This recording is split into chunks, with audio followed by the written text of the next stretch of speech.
Indonesia Barat. Selanjutnya kami akan hadirkan berita daerah dalam bahasa Minang untuk kesempatan siang hari ini. Akhirnya pasti ada makna.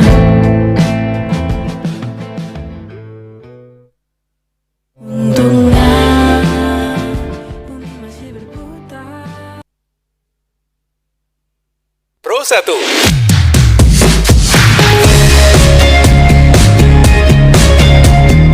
Kanal informasi dan inspirasi. Pro 1.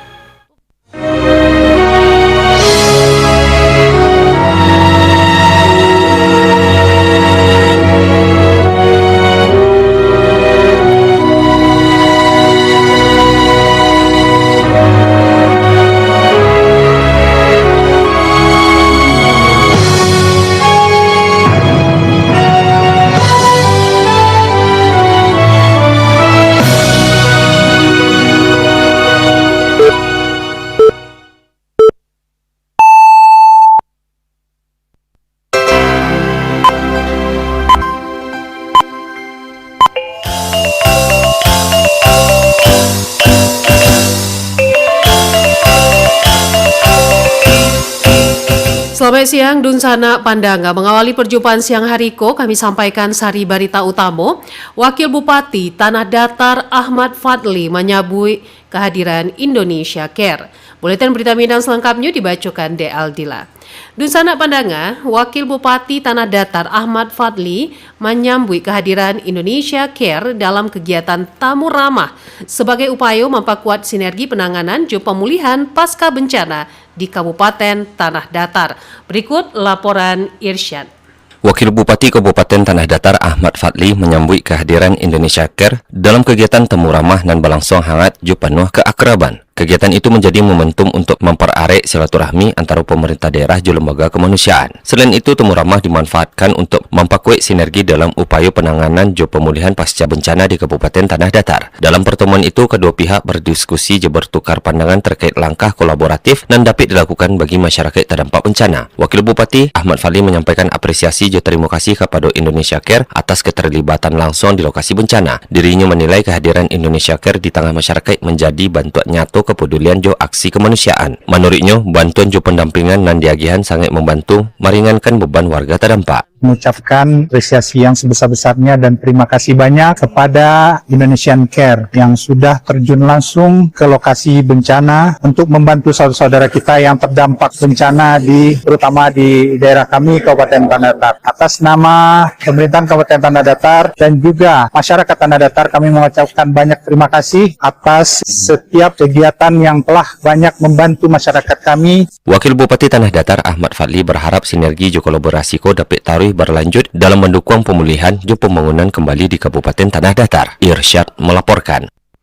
Ikatan Guru Indonesia daerah Kabupaten Damasraya menunjukkan kepedulian sosial dengan menyalurkan bantuan kepada korban musibah banjir dan tanah longsor di Jorong Ambius, Nagari Malalo, Kecamatan Batipuah, Kabupaten Tanah Datar. Penyaluran bantuan tasawuf dipimpin langsung Jo Ketua Ikatan Guru Indonesia daerah Kabupaten Damasraya, Yudesra SPD MPD. Bantuan yang diserahkan berupa kebutuhan sandang jo pangan, diantaranya beras, minyak goreng, sabun cuci, mie instan, kue kering, pakaian mukena, serta peralatan sekolah. Dunsana Pandanga, warga Kota Padang Panjang tadi memanfaatkan layanan gebyar pajak kendaraan bermotor di kantor bersama Samsat jelang penutupan 30 Desember 2025. Berikut laporan Alwan Ahmad Fauzan.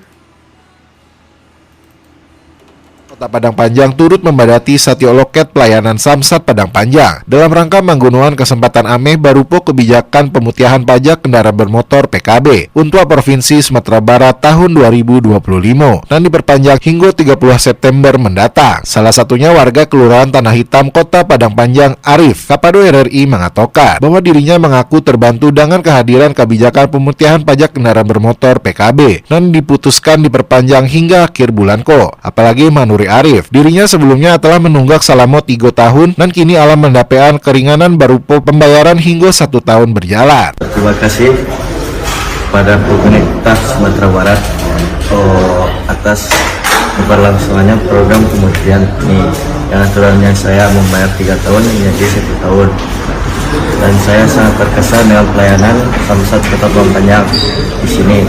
Hal senada juga diungkapkan Dewi, warga Pasa Usang, Kota Padang Panjang, bahwa pajak tertunggak nan diakuinya selama 5 tahun tu alun dibaian, maka dapat terlunasi tanpa dana administrasi ataupun bunga utang dengan menggunakan kebijakan pemutihan PKB Provinsi Sumatera Barat nan dilayani secara maksimal oleh Samsat Kota Padang Panjang.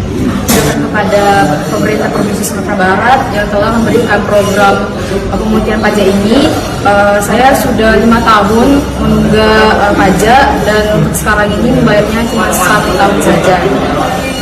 Diketahui relevansi pertumbuhan wajib pajak terwujud saat pemberlakuan pemutihan pajak kendaraan bermotor dan mulai berlangsung efektif pada interval Juli hingga Agustus di UPTD Samsat Padang Panjang. Berdasarkan laporan penerimaan pajak kendaraan bermotor di wilayah Karajo Samsat Padang Panjang, realisasi PKB pada Juli 2025 tercatat 3.988 unit dibandingkan realisasi PKB Juli tahun 2020 nan hanya mencapai 2.404 unit atau naik 65,89%. Sedangkan pada bulan Agustus 2025 tercatat realisasi pajak kendaraan bermotor sagadang 4.594 unit dibandingkan realisasi pada Agustus 2020 nan tercapai 2.549 unit atau naik 80% wajib pajak. Dari Kota Padang Panjang, Alwan Ahmad Fauzan, RRI Bukit Tinggi melaporkan. Pemerintah Kabupaten Pasaman Barat menyatakan estimasi kebutuhan anggaran penanganan kerusakan infrastruktur akibat bencana alam di daerah itu mencapai 571,305 miliar. Kepala Pelaksana Badan Penanggulangan Bencana Daerah BPBD Pasaman Barat, John Edward, mengatakan kebutuhan anggaran itu untuk memperbaiki jalan, jembatan, gedung, irigasi, pengamanan pantai, infrastruktur air minum atau air bersih.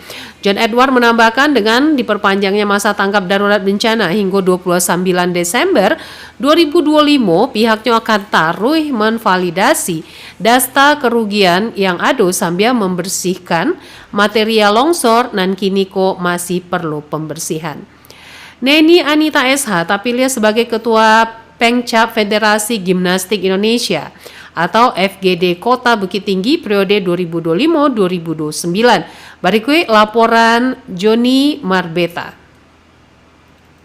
Musyawarah Cabang Olahraga Federasi Gimnastik Indonesia FGI Kota Bukit Tinggi berlangsung di Kantor Sekretariat KONI Kota Bukit Tinggi. Juga dihadiri langsung di Ketua KONI Kota Bukit Tinggi Hendra Endarmin. Dalam acara itu, Neni Anita SH terpilih sebagai Ketua Pengcap FGI Kota Bukit Tinggi 2025-2029. Juga merupakan anggota DPRD Kota Bukit Tinggi. Sementara Yasir Hidayat Sarjana Hukum terpilih sebagai Ketua Harian FGI dan Budiman Sohri sebagai Kabid Binpres FGI Kota Bukit Tinggi. Ketua Pengcap Federasi Gimnastik Indonesia FGI Kota Bukit Tinggi 2025-2029, Neni Anita SH sampaikan bahwa keberadaan Pengcap FGI Kota Bukit Tinggi nan dulunya bernama Persani dan secara spesifik tidak ada perubahan banyak, hanya saja perubahan nama nomenklaturnya. Neni berharap bahwa kemudiannya FGI Kota Bukit Tinggi dapat melakukan pembinaan terhadap atlet-atlet Kota Bukit Tinggi dimulai dari SD hingga SMA dan juga remaja. Dirinya mengakui bahwa kini jumlah anggota non aktif cukup minim dan perlu digiatkan lagi. Ya, ke depan kita berkomitmen untuk mengembangkan, meningkatkan pembinaan kepada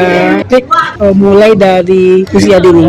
Tapi saat ini masih juga minim ya Bu, dirasakan. Benar, jadi mudah-mudahan ke depannya lebih berkembang ya. Serpu diketahui bahwa pembinaan terhenti sejak 2008 balik akibat kondisi COVID-19 balik dan kurangnya geliat atlet bukan disebabkan kurang peminat, namun lebih ke arah vakum kepengurusan Lamu Jalih Neni Anita, dan dirinya menyatakan bahwa untuk sementara mereka akan berupaya menyiapkan atlet-atlet senam mengikuti ajang Prof bersama Sumatera Barat pada bulan Juni dan Juli 2026, dan untuk target pihaknya akan bisa pasang target secara mulu-mulu. Namun di kategori nan di Pulau Bantu ada kategori aerogimnastik dan terapi 3 tingkatan umur. Juni Marbeta mengabat untuk berita Minang pada siang hari ko. Gubernur Sumatera Barat Mahyaldi Ansarullah memberikan apresiasi kepada atlet-atlet asal Sumatera Barat yang berhasil mengharumkan nama daerah dan Indonesia pada ajang SEA Games 2025 di Thailand. Apresiasi tersebut disampaikan ketika Gubernur menerima para atlet di Istana Kegubernuran.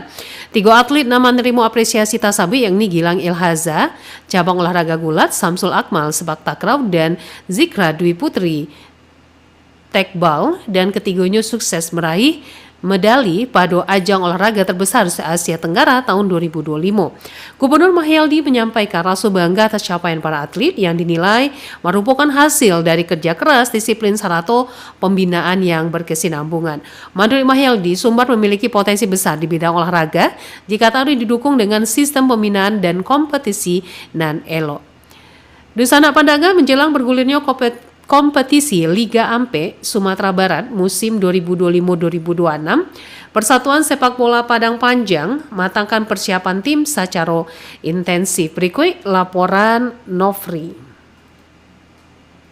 Menjelang bergulirnya kompetisi Liga Ampe Sumatera Barat musim 2025-2026, Persatuan Sepak Bola Padang Panjang PSPP menunjukkan keseriusan penuh jo mematangkan persiapan tim secara intensif, baik melalui pemusatan latihan maupun rangkaian laga uji coba. Manajer tim PSPP Padang Panjang Dedi Adrian menyampaikan, sebagai tim runner-up Liga Ampe Sumbar musim 2020-2025, PSPP terus mengasah kekompakan, taktik, serta kondisi fisik pemain melalui training center dan berlangsung rutin. Sejumlah laga uji coba juga digelar sebagai bagian dari evaluasi menyeluruh terhadap kesiapan tim.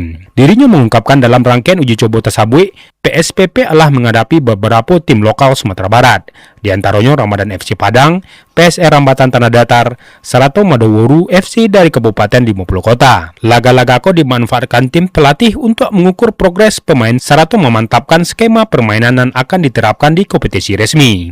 Manajemen dan tim pelatih menatap Liga Ampe Sumbar musim ko jo optimis tinggi. Kehadiran pelatih berpengalaman ditopang komposisi skuad dan dinilai lebih matang menjadi modal penting untuk PSPP kembali bersaing di papan atas. Menurut Dedi, sejumlah pemain berpengalaman baik di level regional Sumatera Barat maupun nasional kini memperkuat barisan PSPP. Langkahku membuat tim kebanggaan masyarakat Padang Panjang kembali layak diperhitungkan dalam persaingan Liga Ampe Sumbar 2025-2026. Alhamdulillah dalam 2 tahun kebelakang kita selalu jadi finalis di Sumatera Barat untuk tingkat Sumatera Barat, dan kita sudah 2 tahun ini mewakili Sumatera Barat untuk putaran nasional, dan kemarin terakhir kita bisa menembus untuk 32 nasional dari 64 tim se-Indonesia. Dan tahun ini kita melalui ketua umum kita, penyampaian dari ketua umum kita Bapak Irsa Akif, beliau menginginkan PSPP di tahun putaran Liga 4 2025-2026 ini PSPP lolos ke Liga 3. Dedi Adrian menambahkan, dalam waktu dekat PSPP juga dijadwalkan menggelar pemusatan latihan di Kota Padang. Selain itu, tim akan melakoni laga uji coba menghadapi WGR Rup FC, tim Liga Ampe asal Kota Pekanbaru. Nofri melaporkan. Sekian berita daerah Vina untuk siang hari ko. Berita daerah selanjutnya dapat disanak dangakan besok pagi pukul 6 waktu Indonesia Barat. Salam siang.